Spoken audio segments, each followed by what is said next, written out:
దర్శించుకోవడం వెళ్ళడం, దర్శనమే కోరిక, ఇంకేం లేదు. దర్శనంతో చాలు, అన్నీ అవుతాయి. అటువంటి నిష్కామ దృష్టి కలిగి ఉంటే పీఠం 50 ఏళ్ళు కాదమ్మా, 100 ఏళ్ల ఉత్సవాలకు కూడా మీలో చాలా మంది వస్తారు. మాకు ఆ అదృష్టం ఉండకపోవచ్చు, కానీ మీలో చాలా మంది వస్తారు. 100 ఏళ్ల ఉత్సవాలకు కూడా వస్తారు. 1000 ఏళ్ల పాటు పీఠాన్ని కొనసాగిస్తారు. అటువంటి కొనసాగింపు ఒక దుర్గాపీఠం ఎటువంటి కోరిక లేకుండా, ఎటువంటి ఆయన చూడండి ఎప్పుడు ఇల్లు కదలరు. ఎవడైనా ఇక్కడికి రావాల్సిందే, కానీ ఆయన వెళ్ళరు, సాధారణంగా ఎక్కడికి వెళ్ళరు.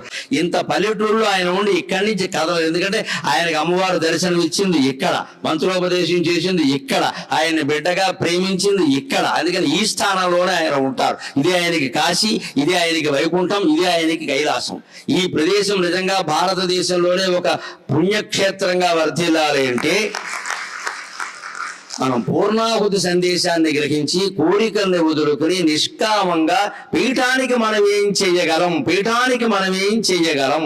సరిగ్గా దేశభక్తి విషయంలో ఏం చెబుతారు?